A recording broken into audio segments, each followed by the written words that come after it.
Que Dieu nous bénisse. Merci Jésus. Merci Jésus. Merci Jésus. Alléluia.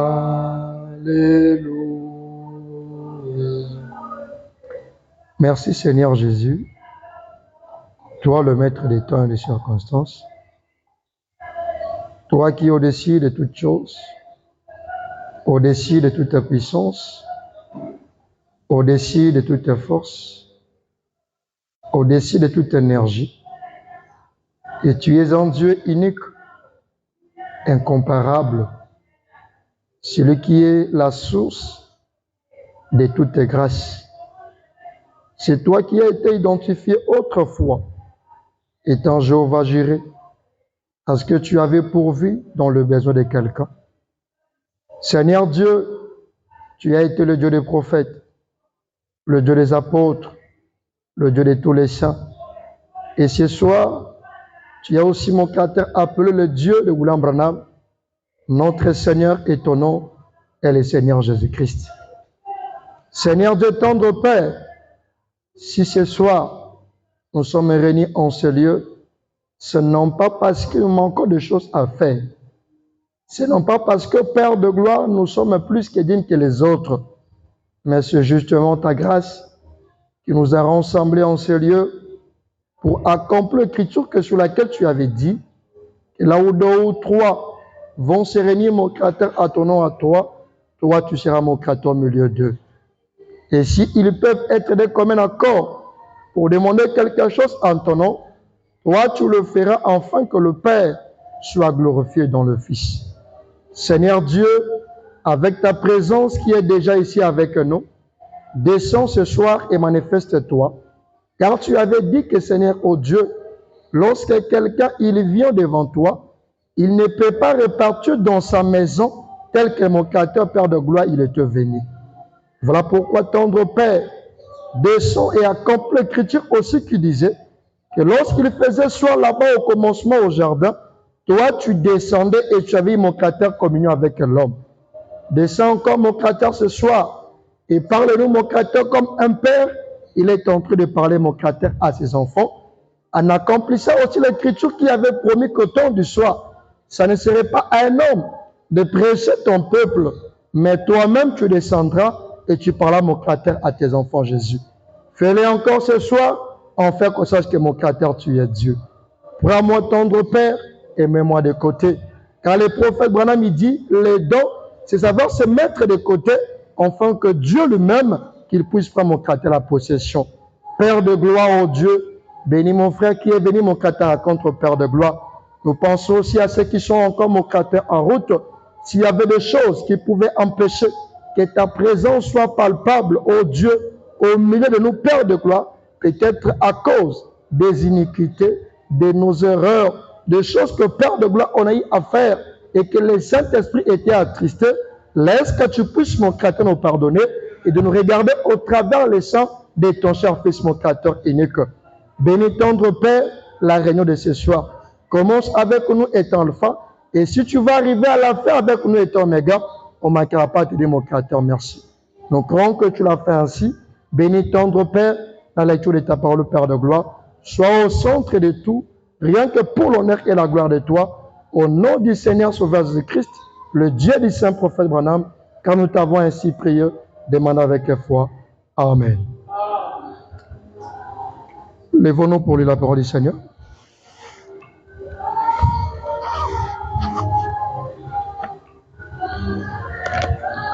Nous ouvrons nos Bibles dans le livre des Romains, chapitre 12, le verset 1er jusqu'au verset 2.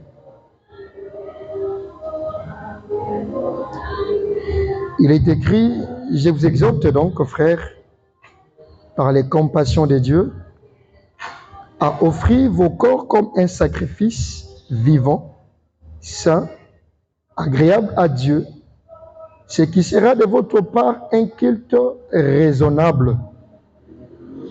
Ne vous conformez pas au siècle présent, mais soyez transformés par les renouvellements de l'intelligence, afin que vous discerniez quelle est la volonté de Dieu, ce qui est bon, agréable et parfait. Que Dieu bénisse la lecture de sa parole. Vous pouvez vous asseoir. Alors, encore ce soir, nous remercions Dieu qui a permis de rendre ces jours-ci possibles. Et comme je l'ai toujours dit, que devant Dieu, hasard n'existe pas. Et retenez toujours l'écriture de Romains chapitre 8, là où Dieu nous dit que toute chose concourt au bien de ceux qui aiment Dieu. Je pourrais dire le dimanche passé, il y avait aussi peut-être des gens qui se disaient que dans la semaine, ils devaient passer à être à l'église. Mais simplement que ils avaient cette bonne pensée, mais ce soir, cette pensée n'a pas été réalisée. Alors, toi qui es venu à la présence de Dieu, il faudra toujours avoir cette pensée de l'Écriture qui nous a dit qu'aucune personne ne peut venir dans la présence de Dieu et rentrer tel qu'elle était venue. À chaque fois que nous venons dans la présence de Dieu, il y a toujours quelque chose qui arrive. Il y a toujours quelque chose en plus que nous recevons dans la présence de Dieu. C'est pourquoi, lorsqu'il s'agit de se rendre à l'église, David avait compris cela. Et David, il disait que je suis toujours dans la joie lorsqu'on me dit allons dans la maison de l'Éternel. Parce que dans la maison de Dieu, il y a des choses si nouvelles que nous recevons. Et peut-être que nous lisons aussi les Écritures, la Bible, la parole de Dieu, dans nos maisons. Mais des fois, nous ne comprenons pas cela. Mais lorsque nous nous présentons dans la maison de Dieu, avec l'Esprit de Dieu, pour accomplir aussi l'Écriture qui dit que là où deux ou trois vont se réunir au nom du Seigneur Jésus-Christ, Dieu sera au milieu d'eux. C'est pourquoi il est toujours important de se présenter, de venir dans la maison du Seigneur. Alors pour ce soir, nous continuons avec notre même thème, notre micro. Donnez-moi notre micro. Nous continuons avec notre même thème. Avec notre même thème qu'on avait commencé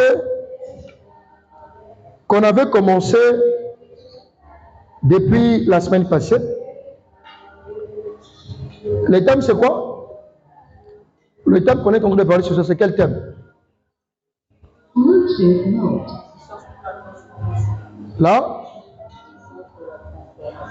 la puissance de Dieu pour la transformation.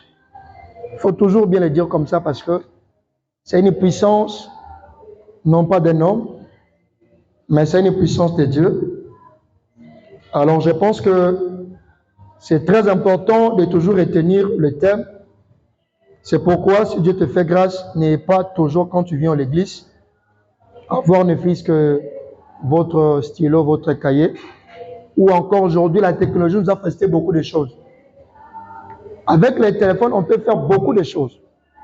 Tu peux aussi faire devenir en sorte que ton téléphone soit aussi votre cahier, votre stylo, l'endroit sur lequel tu viens lorsqu'on donne une référence, vous écrivez, vous notez cela, et lorsque vous allez rentrer à la maison, ne notez pas pour noter simplement. Mais lorsque vous rentrez à la maison, prenez aussi le temps d'étudier la chose que tu as eu à noter. Et c'est de cette manière-là que vous deviendrez un homme spirituel. Quand vous partez, vous essayez encore de faire quoi? D'essayer de recommencer ou de réétudier encore la chose sur laquelle le prédicateur ou le serviteur de Dieu est entré de vous enseigner ou de vous prêcher de la part du Seigneur. Alors, je vais essayer un peu de faire un résumé de ce qu'on avait essayé de parler la dernière fois. Et nous allons entrer dans la partie essentielle qui est de ce soir. Alors, hier, pendant que j'étais en train de prier, la nuit, Dieu me parlera sur la partie qu'on va essayer de parler. Et je crois que c'est toujours la même chose qu'on avait peut-être essayé un peu de survoler le dimanche passé. Mais ce soir, on va essayer un peu de rester un peu focalisé dans ça, pour comprendre ce que l'Esprit de Dieu veut nous parler encore pour ce soir. Alors, Frère Bonhomme, après avoir lu l'Écriture de Romains chapitre 12, il vous et moi, nous a conseillé, nous a insisté pour dire que cette parole que nous lisons, c'est une parole sainte. Et c'est une parole qui reste toujours en jour, qui n'a jamais une date d'expiration. Parce que n'oubliez pas, là où Jésus pouvait dire que les cieux et la terre passeront, mais mes paroles ne passeront jamais. Donc même après que nous ayons quitté ce monde, cette parole de Dieu continuera toujours à vivre. Parce que c'était quelque chose qui était dans la pensée de Dieu. Et la parole, elle a été devenue parole après qu'une pensée a été exprimée. Donc, la parole que nous avons sur le papier, dans la Bible, n'est rien d'autre qu'une pensée de la tribu de Dieu qui a été exprimée. Et Branham a dit, cette parole, elle est la partie de Dieu. Donc, lorsque vous croyez à cette parole, c'est à Dieu que vous avez cru. C'est à Dieu que vous avez eu à baser votre foi ou à baser votre croyance. Alors, Frère Branham a dit, dans la prédication, la puissance de Dieu pour transformer, une prédication qui a été prêchée le 11 septembre 65, page 37, Branham me dira. Maintenant, ce mot transformé, je l'ai cherché dans le dictionnaire hier.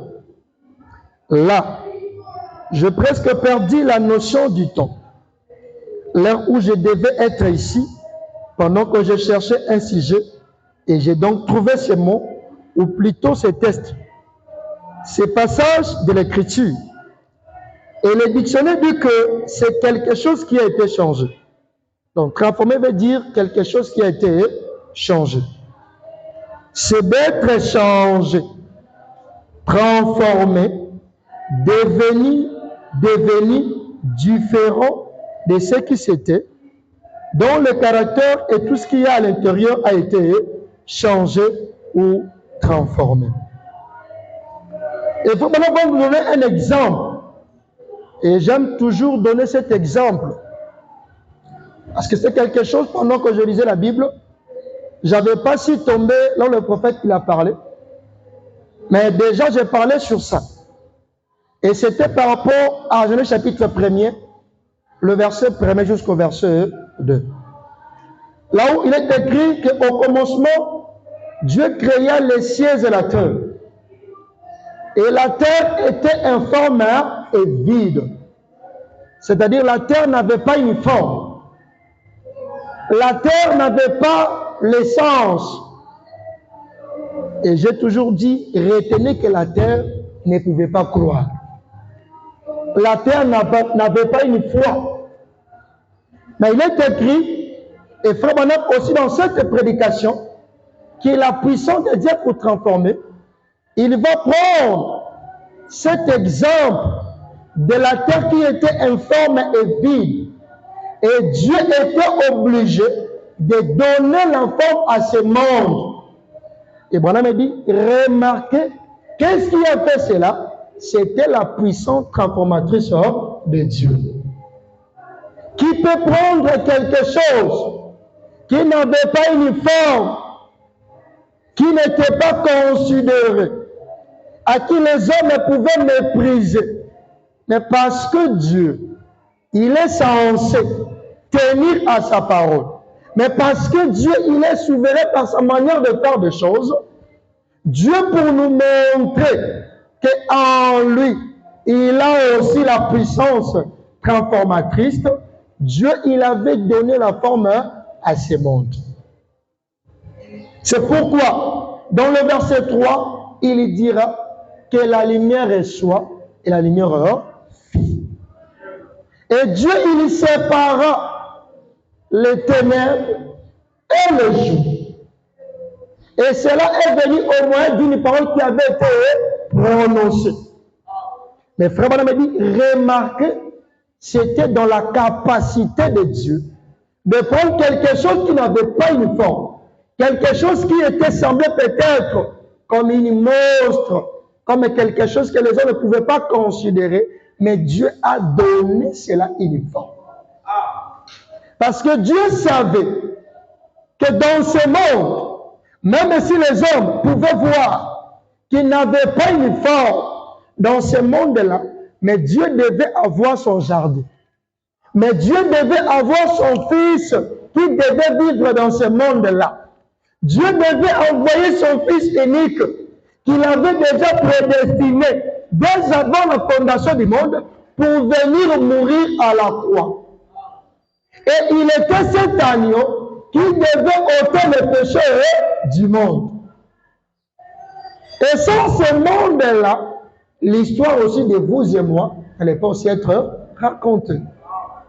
C'est pourquoi Dieu, il est quelqu'un qui maîtrise la fin d'une chose avant son commencement.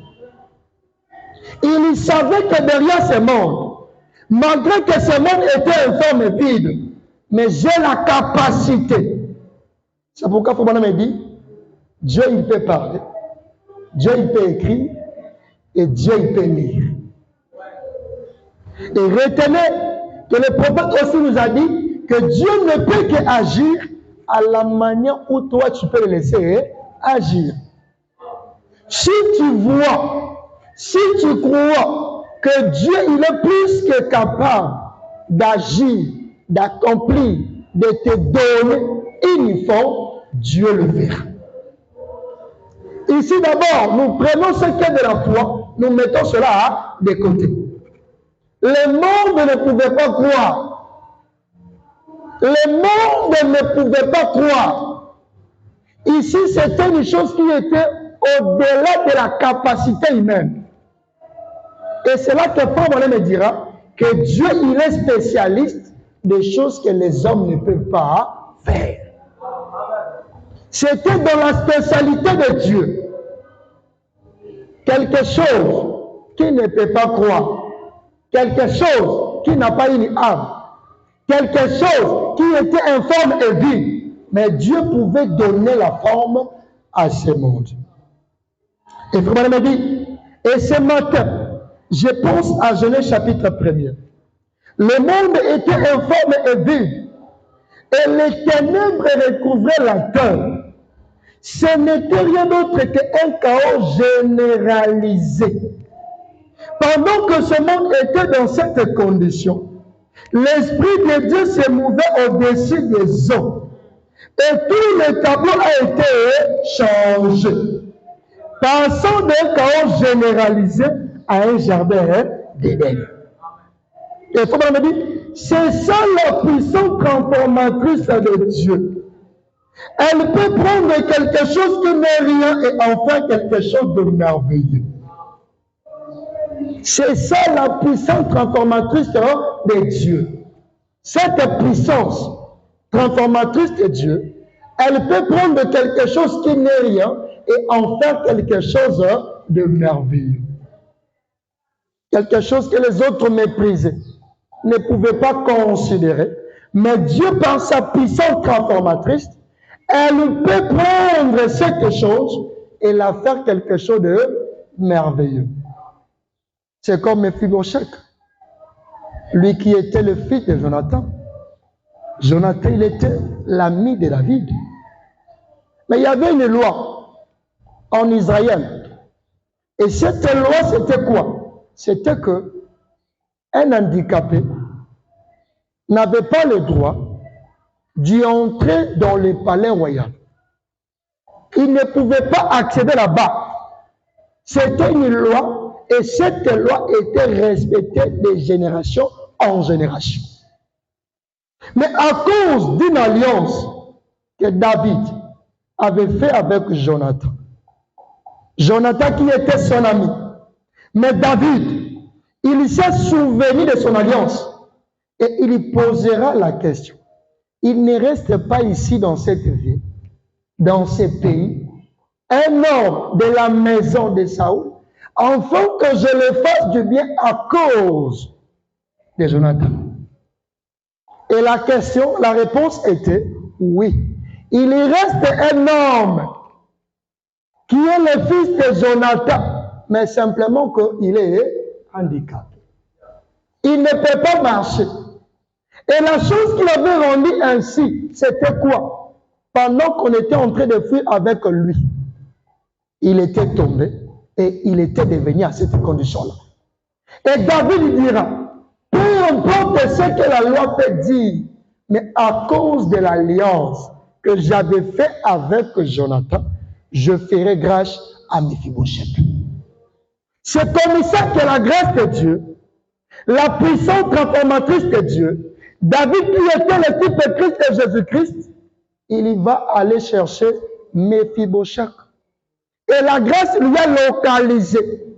Et Méphibosheth, lorsqu'on lui a mené, même la personne qui était en train de protéger Méphibosheth, il se disait, qu'est-ce qu'il a fait du mal?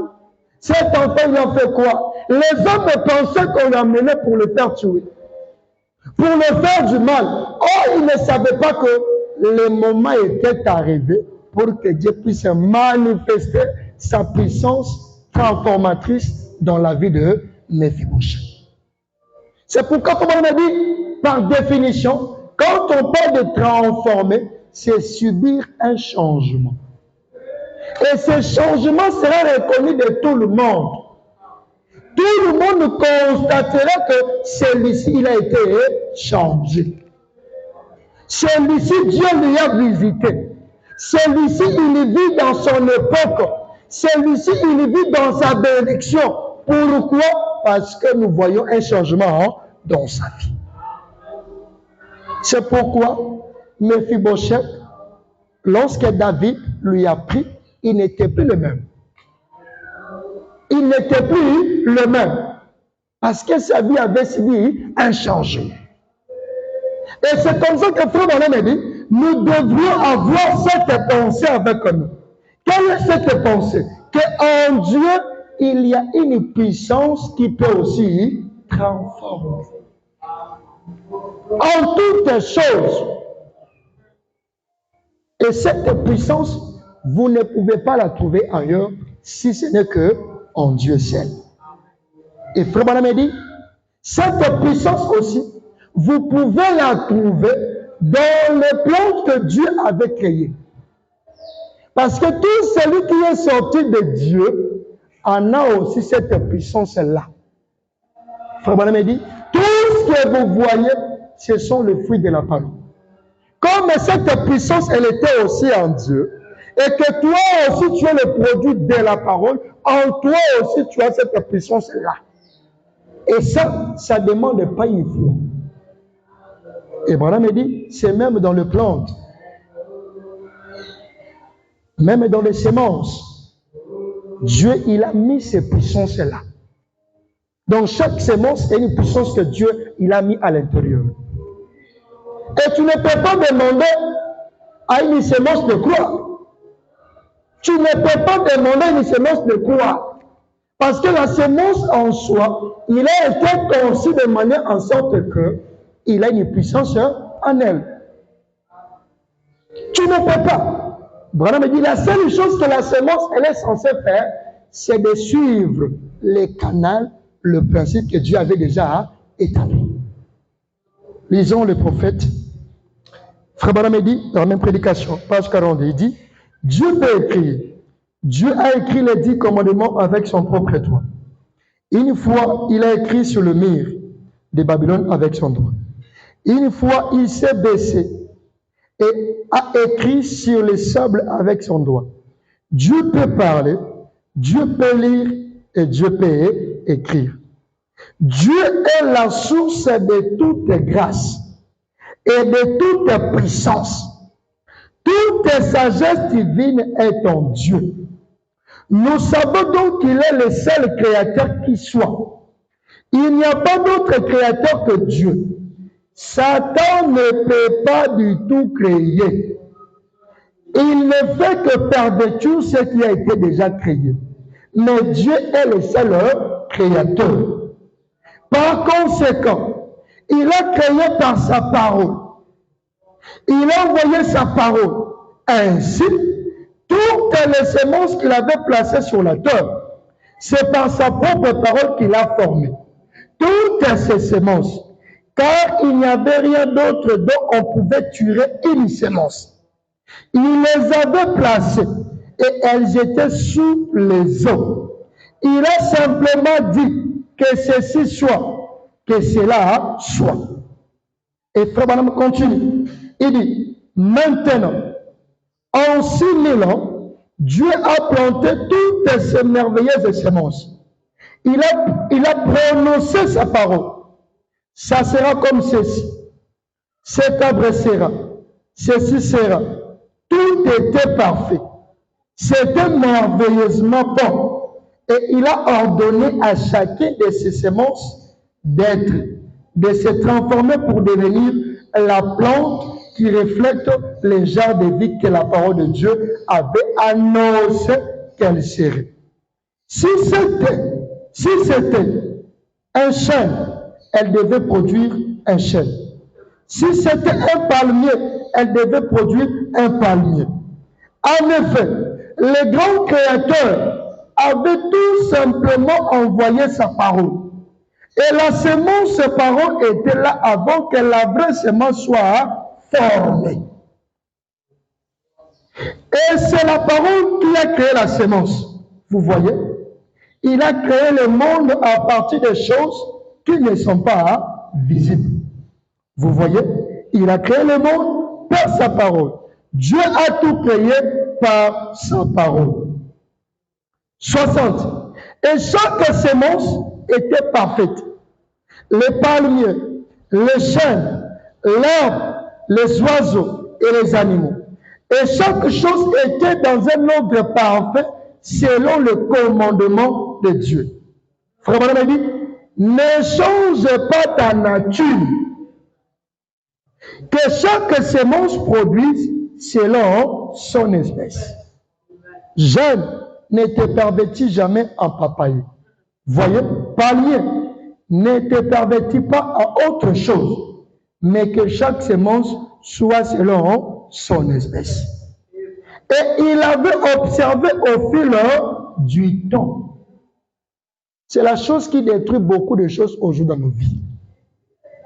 Lorsque vous constatez qu'il y a quelque chose que Dieu avait mis en toi, ça peut être les dons de chanter, les dons de prêcher, les dons même d'aider les gens.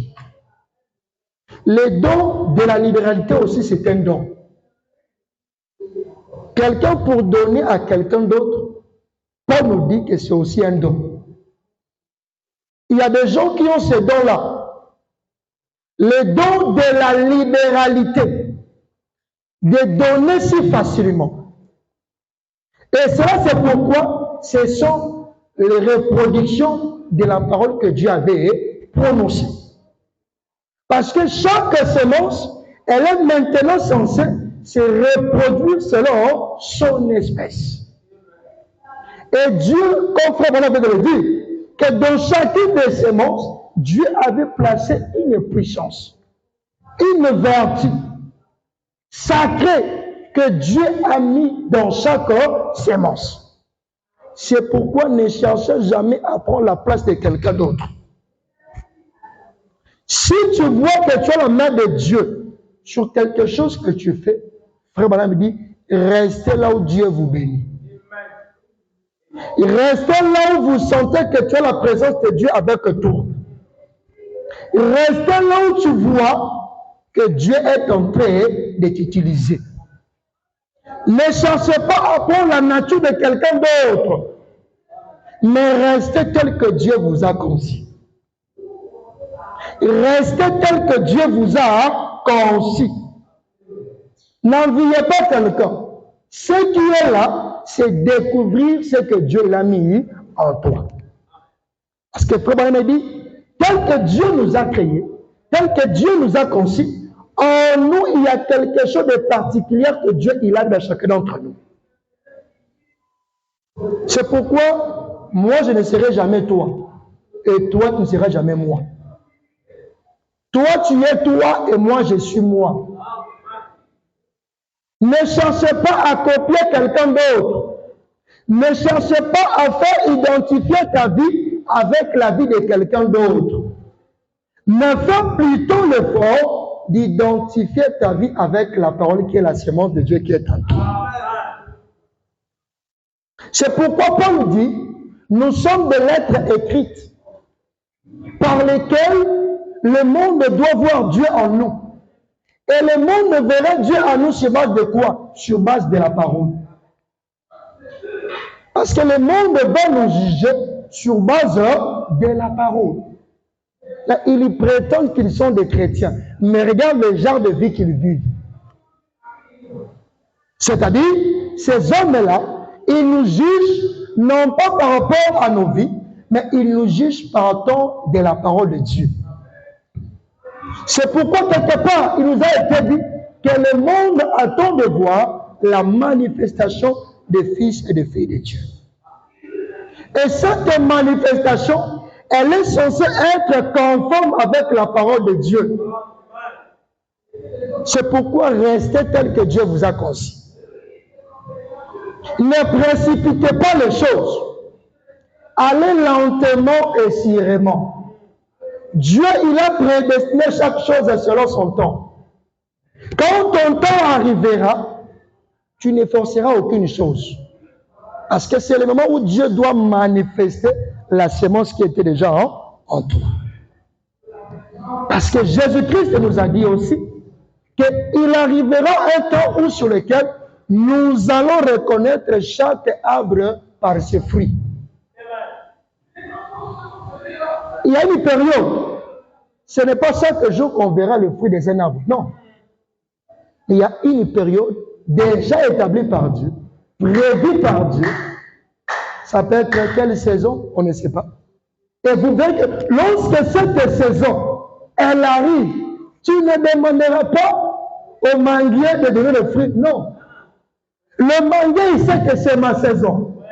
Et à moi, j'ai une puissance. Et cette puissance, c'est une puissance transformatrice. Donc, je suis censé produire des fruits. C'est quelque chose qui se fait automatiquement. Et cela aussi doit nous enseigner. Parce que Dieu, il est aussi dans la nature. C'est pourquoi les choses naturelles doivent aussi typifier toujours ceux qui sont spirituels. Ne forçons rien dans la vie. Ce que Dieu avait déjà jugé bon que tu le seras, tu le seras. Peu importe le nombre de mois qui passent. Même si l'enfer tout entier se réunisse pour venir intercaler le plan de Dieu dans votre vie, Frère Branham dit, ça serait un fiasco total. Et Branham dit, la seule chose que Dieu ne peut jamais faire, c'est de faillir. La seule chose que Dieu ne peut jamais faire, c'est de faillir. La seule chose que Dieu ne peut jamais faire, depuis que Dieu a été Dieu, depuis que Dieu il a existé, depuis que Dieu il n'a jamais eu un commencement et qu'il n'aura jamais aussi fin, depuis que Dieu il a fait tant de choses, la seule chose que Dieu ne peut jamais faire, c'est de faillir. Et retenez aussi que toi tu étais en Dieu. Ces attributs de Dieu sont en toi aussi. Parce que tu étais dans l'attribut de Dieu. Tu as été dans la pensée de Dieu. Et tu as été une pensée qui a été exprimée, manifestée dans le temps pour accomplir un but, pour accomplir une mission. Et Frère Branham dit, tant que cette mission n'a pas été accompli, rien ne te fera du mal. Rien ne te fera du mal. Même si Moïse, on cherchait à faire tuer Moïse, on cherchait à faire tuer le bébé, mais parce que Moïse était envoyé pour un but. Oh my. Même si il y avait des bébés qu'on tuait, dans la même avenue, même ruelle, même quartier, même ville, même pays, mais Moïse aussi est sorti de là. Moïse aussi, il a écrit son histoire de là. Dieu aussi, il est le même. Frère Bonnet me dit, la chose qui fait Dieu d'être Dieu, c'est parce que lorsque sur base dans le temps passé, il y avait quelqu'un qui était en difficulté et qui avait prié Dieu et que Dieu lui avait exaucé. Si aujourd'hui quelqu'un aussi d'autre se retrouve dans de mêmes conditions et que lui aussi il prie Dieu, Dieu il est tenu de faire la même chose. Quand on dit qu'il est Hébreu 13:8, c'est-à-dire il était en Jésus-Christ, il s'est manifesté et il sera avec toi aussi dans la continuité. Il était cette semence qui devait être mise par terre selon Jean 12. Et Jésus pouvait dire, tant que cette semence n'était pas mise par terre, elle ne pouvait pas aussi se reproduire. Elle ne pouvait pas aussi avoir d'autres semences. Mais il a fallu que cette semence soit mise par terre. Et quand cette semence a été semée, c'était la semence de la parole. Jésus même aussi était la parole. Parce que Marie avait dit qu'elle me soit faite comme tu l'as dit. Je suis sa servante. Ce qui est là, ce que nous avons à faire, c'est justement de nous laisser être conduits par la parole. C'est pourquoi il faudra toujours réfléchir selon la parole. Faire toutes les choses selon la parole. Quand tu sais que cette chose, elle est contraire avec la parole de Dieu, ne prenez pas ce risque. Ne le fais jamais. Parce que la semence qui est en toi te dira, ça, je ne reconnais pas ça. Ce n'est pas de ma constitution. Je ne peux pas avaler ce qui n'est pas de ma semence. La parole avale que ce qui est de la parole. Et quand la parole, ça s'associe avec la parole, ça produira que la parole. Ça produira que la parole. C'est pourquoi tu as vu, lorsque l'ange Gabriel, il est venu vers Marie, il est venu avec les mêmes paroles du prophète Ésaïe. Et lorsqu'il a répété ces paroles dans les oreilles de Marie, et que Marie, elle a entendu, et qu'elle a dit Amen, cette parole aussi s'était devenue tangible. Et ce que toi tu es censé faire ce soir, c'est de croire à ta parole. C'est pourquoi Frère Bonnet me dit aujourd'hui, on va lire ça. Qu'est-ce que signifie un chrétien? Parce que les gens, des fois, ne comprennent pas qui nous sommes. Dans la prédication de la foi parfaite, Frère Bonnet nous donne la définition d'un chrétien. Qui est un chrétien? Qui est un chrétien? La foi parfaite.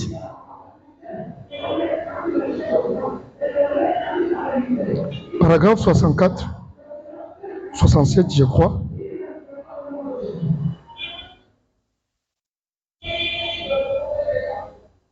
Un croyant. Nous commençons aux pages La foi parfaite qui a été prêchée le 25 août 63. Je commence au paragraphe 67 jusqu'à 68. Frère me dit, mais tant que vous agissez mal, vous ne pouvez pas avoir de l'assurance devant Dieu. Mais tant que vous agissez mal, vous ne pouvez pas avoir de l'assurance devant qui? Devant Dieu. Donc, voyez-vous, vous saurez automatiquement que vous êtes fautif. Vous vous remettez automatiquement à la place d'un pécheur en sachant que vous êtes fautif. Mais lorsque votre cœur ne vous condamne pas Et quand vous savez que vous êtes un croyant et qu'il n'y a rien entre vous et Dieu, vous pouvez demander ce que vous voudrez et savoir que cela vous sera accordé. Parce que c'est la parole qui vous a été donnée, comme elle a été dite à ses disciples. Alors, la seule chose que vous devez faire en ce moment-là, c'est d'avoir foi à ce que vous êtes. Je répète. Alors, la seule chose que vous devez faire en ce moment-là, c'est d'avoir foi en ce que vous êtes. Ayez foi à ce que la parole dit que vous êtes. Et Jésus avait foi à la parole de Dieu. Jésus, Dieu de la chair humaine, lui qui était le produit de la parole, lui qui était venu mourir à la croix pour vous et moi, il avait foi en quoi? Dans la parole de Dieu. Je recommence. Et Jésus avait foi à la parole de Dieu, qui disait ce qu'il était. Donc, ce que les prophètes, ils avaient prophétisé sur la vie de Jésus, c'était le fondement de la foi de Jésus-Christ. La preuve est que Marie aussi, elle avait écrit ce que les prophètes avaient prophétisé partant de la vie de Jésus. Et Frère Branham a dit, ce qui faisait la force de Jésus, c'est parce que lui aussi avait la foi à ce que les gens disaient de lui. Il croyait qu'il était la personne dont les Écritures avaient parlé. Et c'était la force de Jésus-Christ. Frère Branham, il continue. Il dit, il est écrit de moi, David, dans le trône, les prophètes et tous les autres n'ont-ils pas parlé de lui? Je suis le pain de vie qui vient de Dieu et qui est descendu du ciel. Amen. Je suis cet arbre de vie du jardin d'Éden. Je suis toutes ces choses. Je suis celui qui suis. Et il y savait, avec cette foi parfaite, qu'il était le Messie, que l'Esprit de Dieu était sur lui. Il a dit, eh bien, de moi-même, je ne peux rien faire, mais c'est ma foi en Dieu. Jésus, Dieu dans la forme humaine, il pouvait dire, de moi-même, je ne peux rien faire. Mais il avait aussi la foi en qui? En Dieu, c'est-à-dire dans la parole. Et vous aussi ce soir, tu te retrouves dans la même condition que le Seigneur Jésus-Christ. Continuons. Et Dieu était en lui, la parole manifestée. Et quand la parole de Dieu entre en vous, elle est aussi manifestée. Quand vous êtes un croyant, voyez, et un croyant, écoutez Frère, et un croyant, c'est la foi de Dieu qui agit en vous. Un croyant, selon Frère Branham, c'est lorsque la foi de Dieu agit en vous. Et quelle est cette foi? C'est la foi dans les Écritures de Dieu pour votre vie. Lorsque Dieu vous a dit que vous serrez la tête, vous devez dire Amen à cela. Lorsque Dieu vous a dit qu'il vous avait déjà prédestiné dès avant la fondation du monde, vous devez dire Amen à cela. Vous devez croire, lorsque Dieu vous dit que rien ne peut arriver sur cette terre sans que lui puisse y permettre cela, il faut dire Amen à cela. Et croyez qu'un chrétien ne vit pas de la moitié de la parole, mais il vit de toute la parole de Dieu. Nous ne sommes pas ici des chrétiens en demi à moitié, non. Mais nous devions être des chrétiens dans la totalité.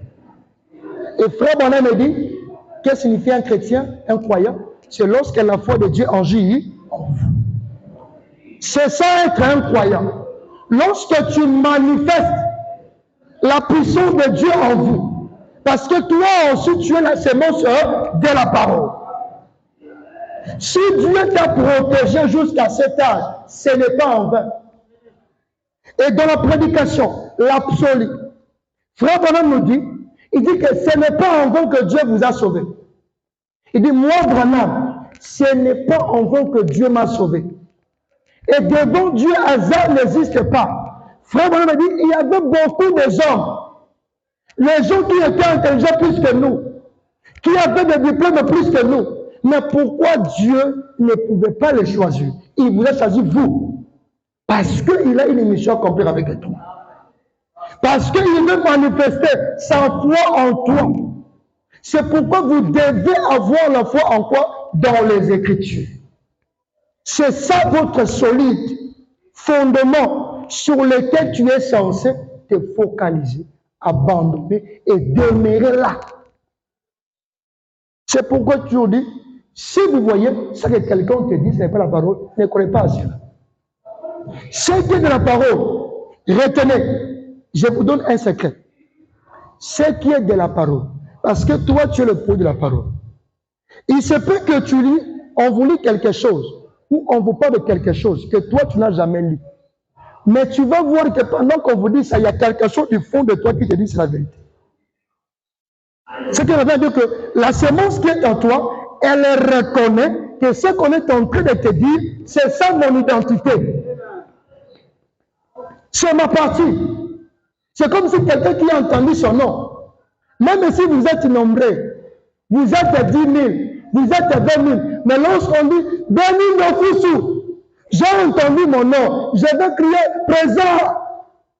C'est la même chose que fait la parole de Dieu dans votre cœur. Elle te dit, voici mon nom c'est la parole. Je suis là, dis Amen, dis présent, je suis là, dis Amen. Et Branham me dit, quand tu dis Amen, la chose aussi va s'accomplir. Parce que tu as validé, parce que tu as accepté ce qui était ton identité. Tu as reconnu ta position du commencement. Tu as reconnu que ça, c'est ma patrie, ça, c'est mon pays, c'est ma demeure. C'est ce qui est de moi, de ma vie, et je ne peux pas blaguer avec eux. C'est pourquoi Dieu, quand il est venu dire à Moïse, il dit, je vais t'ôter sur la terre. Mais j'ai choisi un homme qui s'appelle Josué. Bien qu'ils étaient à 12, ils sont partis pour explorer le pays. Mais Josué, parce qu'il avait la semence de Dieu en lui, parce qu'il avait une mission à poursuivre, il ne pouvait pas être du nombre de gens qui étaient incrédules. C'est pourquoi l'incrédulité n'arrête pas Dieu. C'est pourquoi il faut toujours te dire que le salut est individuel. Vous pouvez être 10, vous pouvez être 40, mais lorsque Dieu vous révèle quelque chose, ne regardez pas ton père, ne regardez pas ta mère. C'est une chose individuelle. C'est entre toi et ton Dieu seul. Mais les gens, on avait dit, si cette chose s'empare de vous, on dira de toi que tu es un fou. Et cette chose te fera faire des choses que les gens diront, tu as perdu la tête. Voilà me dit, moi aussi quand j'avais écrit, ma maman avait dit la même chose.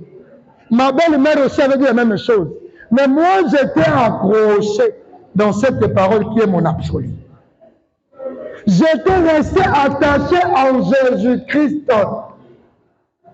Parce que les cieux de la terre passeront. Mais la parole de Dieu ne passera jamais. Les pasteurs, ils y passeront. Des églises passeront.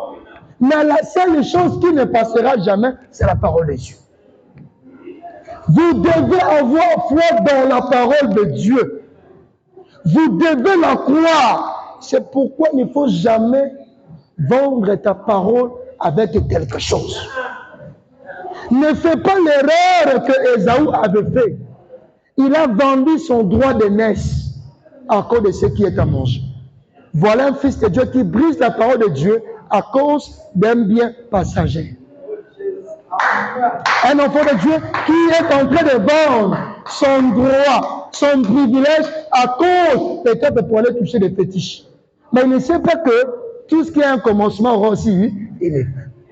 Donc toi, tu as fait l'échange d'une chose qui ne termine jamais avec une chose qui termine. Regardez comment tu as réfléchi. La parole n'a jamais commencé parce qu'elle était dans la pensée de Dieu. Tu ne peux pas dire que la parole avait début, non.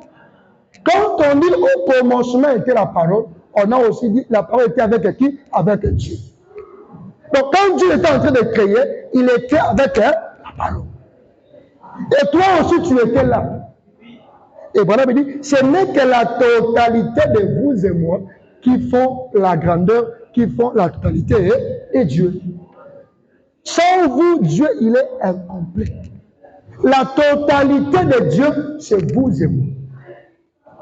C'est pourquoi c'est une chose à garder, à être jaloux de cela, c'est la parole de Dieu. Ne vendez jamais la parole de Dieu avec quoi que ce soit. S'il faut mourir de faim, mourrez de faim.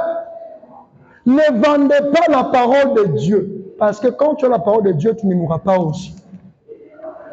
La parole de Dieu, elle est créée même dans le vide. Pour toi. Et voilà, me dit, Dieu veut nous tester. Des fois, Dieu permet certaines choses pour nous regarder. Quelle sera notre attitude face à ce qui nous arrive? Que voilà, tu as perdu ton père, tu as renié Dieu. En réalité, tu ne croyais pas. Que voilà, quelque chose t'est arrivé, tu dis que votre message est faux, tu as quitté le message. En réalité, tu ne croyais pas. Parce que ce message est une question de vie ou de mort. J'ai toujours dit, c'est comme un enfant, quand tu l'es né, il a que deux possibilités. Soit de grandir, soit de mourir. Il n'a plus le droit de rentrer dans le ventre de sa mère. Ça ne peut plus encore marcher. Ça, il ne peut pas marcher. Ça ne peut pas, tu ne peux pas imaginer ça. C'est impossible. Mais il faut changer. Mais impossible, ça sonne un peu bien. Comment tu vas expliquer ça? Même quand Christ était devant Nicodème. Mais Nicodème a dit, oh, donc tu veux dire que je suis encore censé rentrer dans le ventre de ma mère et naître encore? Jésus a dit, non. C'est impossible. Donc ce qui revient à dire que tu n'as pas le droit à l'erreur. Il faut persévérer. Il faut aller jusqu'au bout. On ne couronne jamais quelqu'un qui s'est limité à mi-chemin. On ne donne pas du prix à quelqu'un qui s'est limité à mi-chemin. On ne peut pas le rémunérer. On rémunère quelqu'un qui est arrivé à la fin de la course. Et vous devez arriver jusqu'à la fin de la course. Il faut aller jusqu'à la fin. C'est pourquoi Dieu aussi vous rappelle ce soir que vous avez en vous une puissance transformatrice. La même puissance qui pouvait créer, la même puissance qui est dans les plantes, la même puissance qui était en Jésus, la même puissance aussi ce soir, elle est en toi. Elle est en toi. Je vais lire encore Frère Bonhomme et clôturer par là. Frère Bonhomme dit, ce que nous devrions observer. Je n'ai pas même arrivé à ce que je pensais. Mais je vais faire l'effort. Frère Bonhomme dit, vous avez il dit, 61, il dit, il avait prononcé la parole. Sa grande puissance créatrice avait formé ces choses qui avaient paru. Et même l'homme et la femme. Et ils étaient la tête parce qu'ils étaient supérieurs à toutes les autres espèces. Et il les avait aussi mis sous la protection de la même chose sous laquelle il avait mis les arbres, les animaux et tout. Quelle est cette chose? Sa parole. Il ne devait jamais, en aucun cas, briser cette parole. Il devait s'en tenir à cela. Frère me dit, n'en retroussez jamais quoi que ce soit ou n'y ajoutez jamais quoi que ce soit.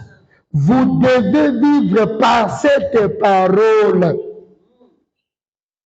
Ta vie, ton succès, ta réussite, ton élévation, ton Saint-Esprit dépendront de cette parole. C'est comme la chose que Dieu t'a laissée. C'est pourquoi cette parole, c'est votre héritage. Donc Dieu te dit tout ce que tu en auras besoin. C'est ça. Branham me dit, vous devrez vivre selon cette parole. N'en retranchez pas, n'y ajoutez pas aussi. Restez là. Même si tout le monde ne croit pas, mais toi, persévérez là. Même s'il peut arriver comme si les choses semblent devenir si difficiles, mais toi, n'abandonnez pas. Tant que Dieu, il est toujours vivant, toi aussi tu vivras. Et tant que Dieu n'échouera jamais, toi aussi tu ne vas jamais échouer. On parlera que c'était un échec lorsque tu avais abandonné. Mais quand ça va reçu, tous les échecs du temps passé, on ne parlera plus de cela. Quand on dit les apôtres, est-ce que tu penses que ces gens n'ont pas subi des choses pires? Ils ont subi. La manière dont quelques-uns des apôtres ils ont été tués, c'est si difficile. Mais pourquoi on continue de parler d'eux? Parce qu'ils avaient persévéré et ils étaient arrivés jusqu'au bout. Nous aussi, si nous voulons réussir, voici notre réussite. C'est quoi? C'est la parole. Frère Branham continue. Il dit, et tout était sous contrôle pour reproduire selon son espèce. Maintenant, souvenez-vous, pour reproduire, comme il a mis la sémence dans la terre, cette sémence ne peut germer que par la puissance de la vie qui est en elle. C'est elle qui transforme cette sémence à une plante ou quoi que ce soit d'autre. Sa puissance transformatrice. Maintenant, Dieu a placé cette sémence là-dedans. Et elle a le potentiel de devenir ce qu'il a dit qu'elle serait. Frère Branham, il évoque le potentiel de ma coquille. Chaque sémence, Branham dit que Dieu, il a mis des potentiels. Donc, chaque sémence de devenir ce que Dieu avait dit qu'elle serait. Toi aussi, étant une sémence qui est venue de la parole, tu as aussi des potentiels sur lesquels Dieu avait déjà prévu que tu seras. Tu vas devenir ça. Tu en as ça. Tout se trouve en toi. Quand tu vois les choses devenir encore plus difficiles, ne te fatigue pas. Persévérer encore. Parce que si tu fais l'abandon, laissez-moi te dire que les choses vont encore s'empirer grave. Et le diable va se moquer de toi. Parce que lui vient que pour dérober, pour détruire, pour briser, pour intercaler, pour pervertir. Et vous allez écouter Frère parler dans cette même prédication, il dit que le diable, ce qu'il fait, c'est quoi? C'est déformer. Nous tous, nous sommes les enfants de Dieu, mais c'est que d'autres sont déformés. Satan les a déformés, afin que ce que Dieu avait prévu pour qu'ils puissent y soient, ne puissent pas aussi y arriver. Satan les a déformés. Il les a pervertis. C'est pourquoi tu verras un être cher, un être qui a une âme, l'esprit, le corps. Mais la manière de se conduire, tu dis, toi, tu n'es pas différent de l'animal. C'est Satan qui l'a fait ainsi. Mais dans la pensée de Dieu, ce n'est pas comme ça. Parce que Dieu, il a créé l'homme pour que l'homme puisse dépendre totalement de Dieu. Mais quand l'homme maintenant, il ne suit pas la voie de Dieu, c'est comme ça que les agneaux aussi arrivent. Et Satan s'empare de lui et il commence à le maltraiter.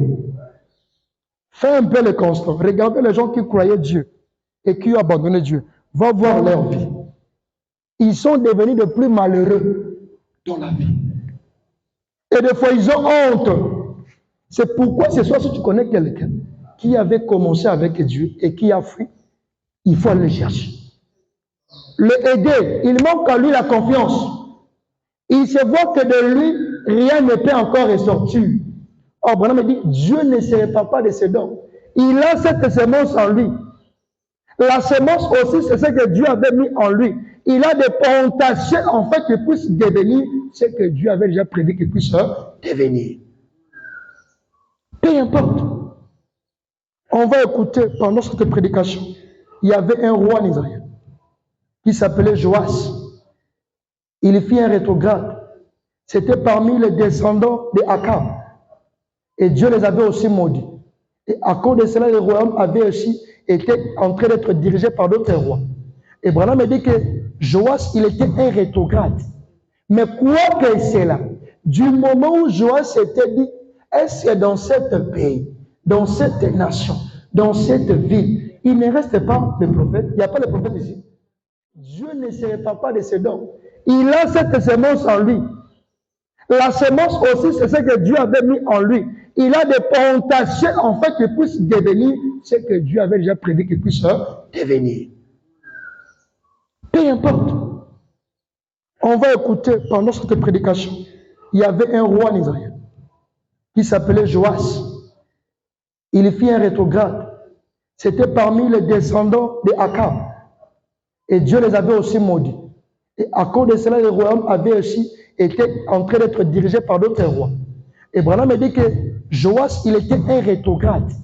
Mais quoi que cela, du moment où Joas s'était dit, est-ce que dans ce pays, dans cette nation, dans cette ville, il ne reste pas de prophète? Il n'y a pas de prophète ici. Et quand il est allé voir le prophète Élisée, le prophète Élisée lui a montré des choses qu'il devait faire. Frère Branham me dit, Joas, un rétrograde, il avait avec lui 3 victoires. Et s'il avait eu 3 victoires, pourquoi? Parce qu'il était aussi quelque part désobéissant aux instructions d'Élisée. Élisée lui avait dit, frappez, frappez, frappez, frappez. Or, il ne savait pas que le nombre, de la manière qu'il était en train de frapper, cela symbolisait le nombre de victoires qu'il devait avoir. Et il a frappé que 3 fois. Bien qu'il était un rétrograde, mais il a eu quand même avec lui des victoires. Parce qu'il était de la semence royale. Peu importe la manière que tu peux t'embourber dans le péché, tu es un fils de Dieu. Dieu, il est. C'est-à-dire, on me dit, le bras de Dieu a toujours été ouvert pour vous accueillir. Il vous entend comme ce père qui était en train d'entendre son fils produit qui était parti. Ses bras sont ouverts, peu importe la manière, peu importe le péché sur lequel qui est en train de te tourmenter, reconnais que tu as la semence de Dieu en toi. Et Branham me dit, la semence d'un papier ou la semence d'un chien ne peut pas être la semence d'une autre chose. La semence d'un chien ne peut que produire un chien. Et la semence d'un Dieu ne peut que produire un Dieu. Peu importe. Mais il est de la semence de Dieu. Et ce n'était pas par ses capacités. C'était la capacité supérieure de Dieu lui-même. C'est dans la souveraineté de Dieu. C'est pourquoi il nous a été dit, il fait grâce à qui il veut. Il fait grâce à qui il veut. Tu me diras, frère Béni, tu veux dire que je peux faire tout ce que je veux et là je suis la semence de Dieu? Madame me dit non. Donc tu sais que tu es la semence de Dieu, tu dois aussi manifester ce qui était en Dieu. Parce qu'un chrétien, quand on dit celui-là c'est un chrétien, on dit chrétien veut dire être comme Jésus, parler comme Jésus, vivre comme Jésus, faire des choses comme Jésus, prêcher comme Jésus, faire toutes les choses comme Jésus. Selon les Écritures. Mais je veux justement te dire que même si tu es entré dans le péché, d'une manière qu'on ne peut pas expliquer, tu es la semence de Dieu. Dieu, il compte sur toi. Dieu veut manifester sa foi en toi. C'est ça être un croyant. Frère me dit, il dit, étant qu'elle demeurerait dans la catégorie qu'il lui faut, elle serait exactement ce que Dieu a dit qu'elle serait. Donc cette semence, elle va demeurer dans la catégorie qu'il lui faut, elle serait ce que Dieu avait dit exactement qu'elle serait. Il est question de demeurer à votre catégorie. Restez dans ta catégorie. Tu sais que moi, Dieu peut faire avec moi ça, ça, ça. Je n'ai plus là. Le reste, ce n'est pas moi. Ce n'est pas ma capacité. Je sais que Dieu peut prêcher avec moi, mais Dieu ne peut pas chanter avec moi. Donc, je ne peux pas chanter. Je me limite là où je vois que j'ai la faveur de Dieu. Restez dans votre catégorie. C'est de là que Dieu te bénira. C'est de là que Dieu te lèvera. C'est de là que Dieu te visitera. C'est de là que Dieu te fera du bien. C'est là que Dieu changera ton histoire. Il va écrire encore une nouvelle histoire parce que Dieu peut écrire, Dieu peut parler et Dieu peut lire. Il est question de rester dans la catégorie. Selon Frère Branham. Il dit, et tant qu'elle demeurerait dans la catégorie qu'il faut, elle serait exactement ce que Dieu a dit qu'elle serait. Il devait en être ainsi, parce qu'il a fait ainsi.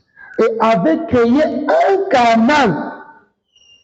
Ainsi, tout ce qui demeure dans son canal, dans la ligne de sa parole, produira exactement ce que sa parole a dit qu'il produirait. Il est question de canal. Il est question de fréquence. Toi, tu es de quelle fréquence? Il est question de canal de fréquence. C'est vraiment qui le parle. Restez dans votre canal. Ne cherchez pas à prendre la place de quelqu'un d'autre. C'est pourquoi Madame me dit, un homme qui a la tête, qui réfléchit, quand tu crois, il faut prier Dieu. Seigneur, je crie. Ma mission dans le corps de Christ est quoi? Tu dois connaître ta mission dans le corps de Christ. Parce que les gens oublient. Sans l'argent, le prédicateur ne peut pas aussi prêcher. L'évangile en soi est gratuit. Mais l'évangélisation n'est pas gratuite. Toi, tu peux avoir l'argent. Moi, j'ai le ministère. C'est-à-dire, pour que ce ministère aussi puisse faire un travail qu'il faut, il faut ton argent. Or, cet argent, c'est l'argent que Dieu t'a donné. Pour faire quoi? Soutenir les dons. Et Branham dit, il faut que tu puisses connaître votre place dans le corps de Christ. Dieu m'a appelé à faire quoi? C'est pourquoi il y a des gens qui ont les dons de la libéralité.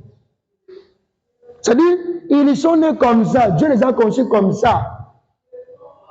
C'est pourquoi Dieu aussi les bénit, afin que les autres aussi soient bénis par eux. Ils sont la source de plusieurs. C'est pourquoi, ne te néglige jamais. En toi, quelque chose aussi peut ressortir. En toi, tu peux aussi être utile quelque part. Mais il faut connaître quelle est ma fréquence. Ma catégorie est quoi? Je suis de quel canal? C'est facile.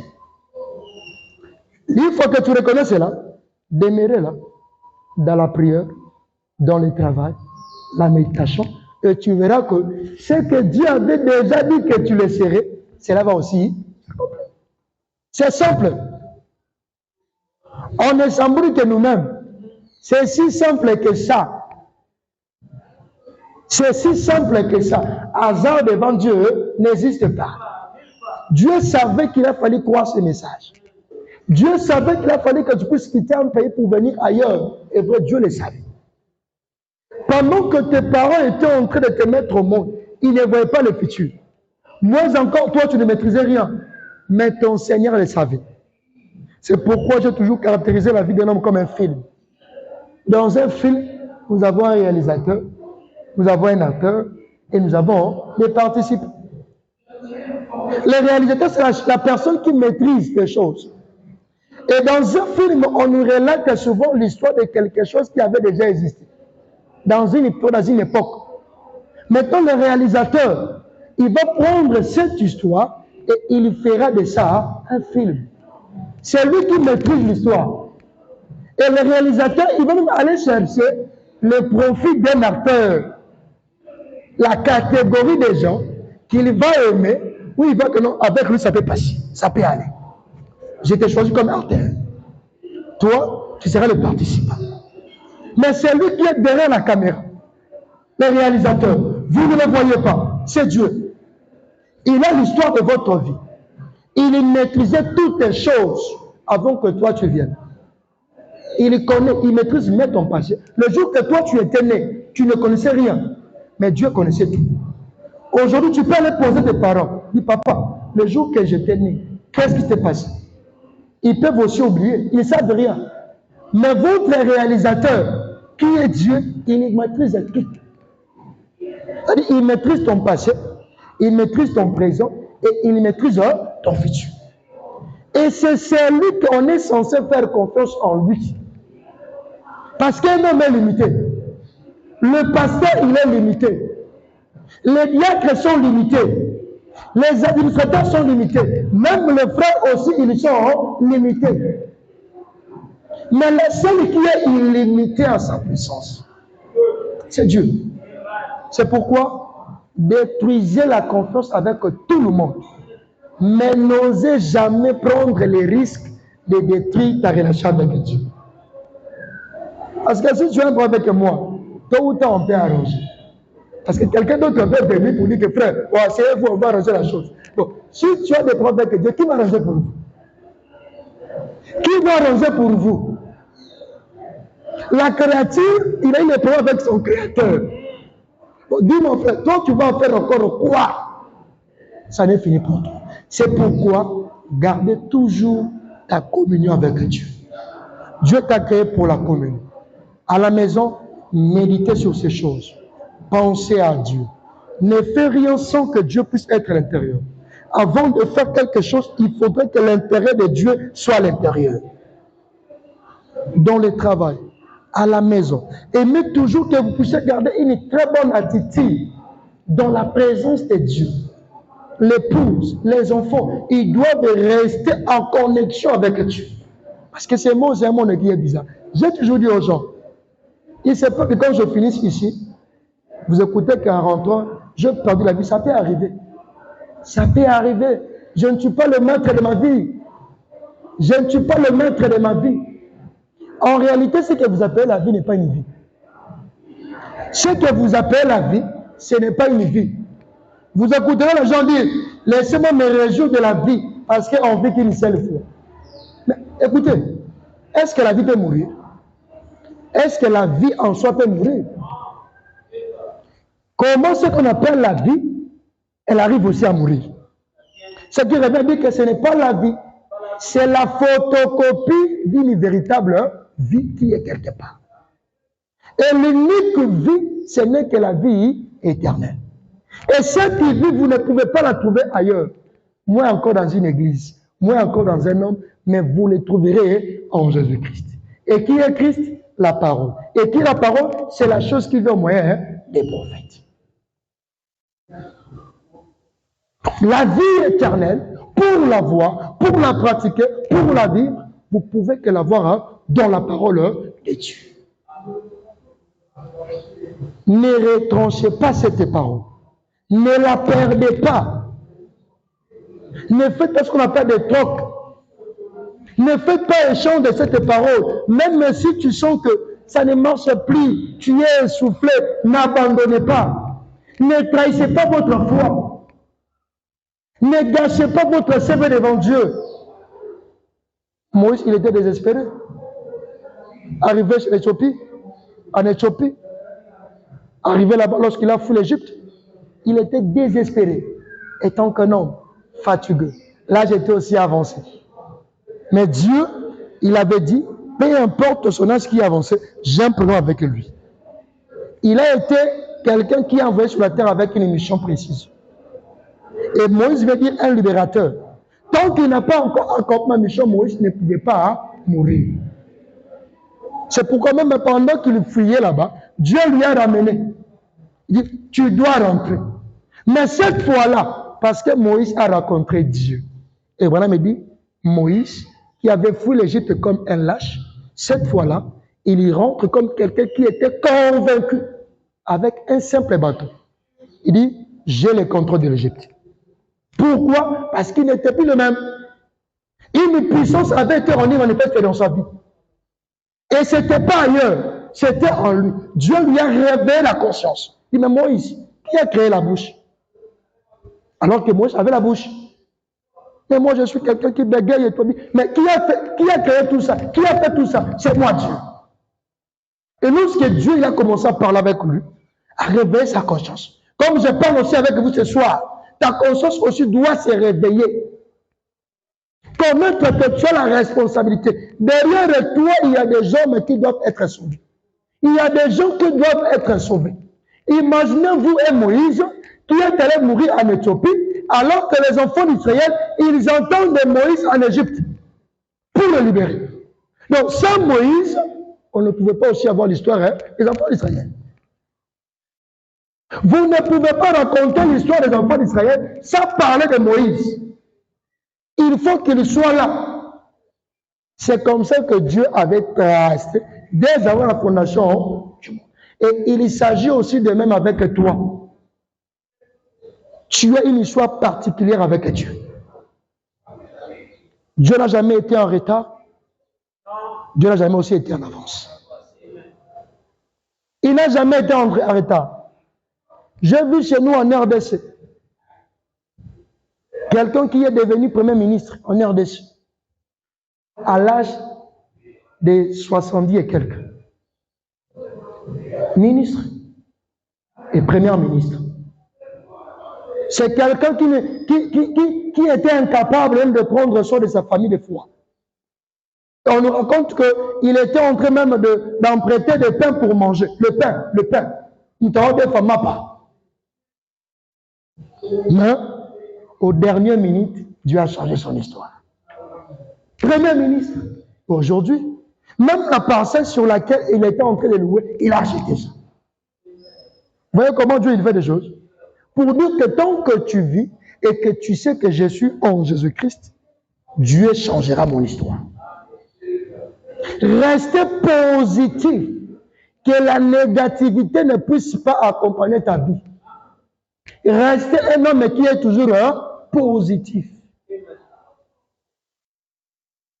Croyez-moi, pendant que tu vas rentrer ici, quelque chose va se passer.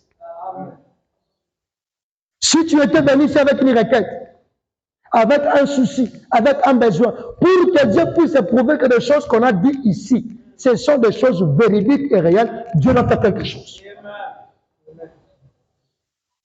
Parce que nous ne prêchons pas un Dieu historique, mais nous prêchons un Dieu qui est en vie. Un Dieu qui est réel. Que Dieu nous bénisse.